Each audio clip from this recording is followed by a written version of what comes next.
Qu'est-ce qui lui arrive à la 2? Il faut faire chauffer l'appareil ou...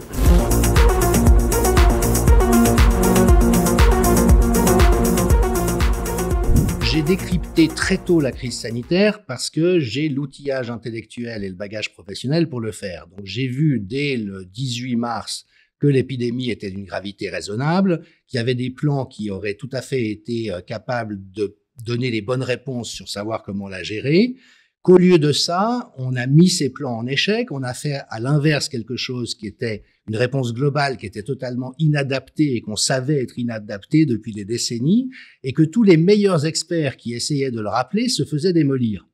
Et donc j'ai publié en mars 2020 un livre, Covid-19, anatomie d'une crise sanitaire, dont j'ai la satisfaction de voir 2 ans et demi après que 98% de ce que j'ai écrit était juste.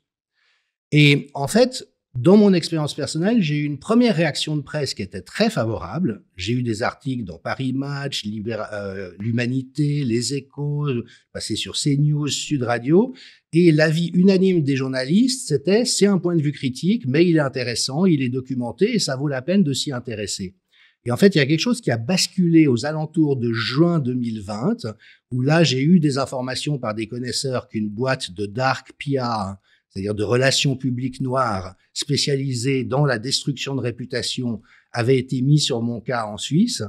Et en fait, ce sont des gens qui procèdent de la manière suivante. Quand ils veulent décrédibiliser quelqu'un, ils regardent si vous avez des casseroles. Si vous en avez, c'est facile, ils les utilisent. Moi, il se trouve que j'en ai pas. Mais donc, ils voient quelles sont les choses qu'ils pourraient dire à votre sujet qui, même si elles sont fausses, pourraient avoir un impact.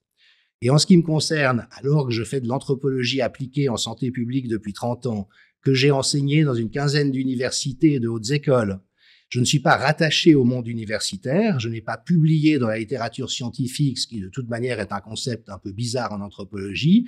Par contre, j'ai écrit une 50aine d'articles dans la presse spécialisée en santé publique.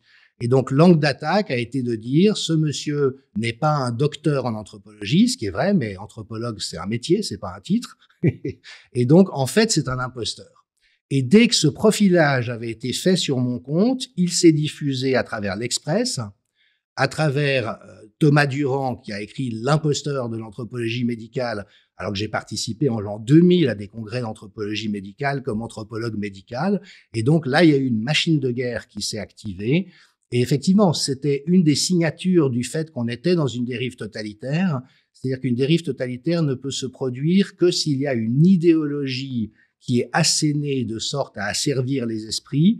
Et donc, si vous voulez, avec 2 couches. Ceux qui mettent en œuvre ces procédures déloyales et détestables de destruction de réputation, et puis après toute la masse des suiveurs qui deviennent convaincus de ça. Et donc, j'ai eu la mauvaise surprise de voir que des gens avec qui j'avais travaillé en santé publique, une personne avec qui j'avais créé une revue en santé mentale, un autre avec qui j'avais travaillé à la planification sanitaire du canton de Genève, se mettaient à relayer ces contenus diffamatoires et mensongers à mon sujet en disant « Ah, bah finalement, on sait qui est Monsieur Michel », alors que j'étais convaincu d'avoir une relation d'estime réciproque avec eux.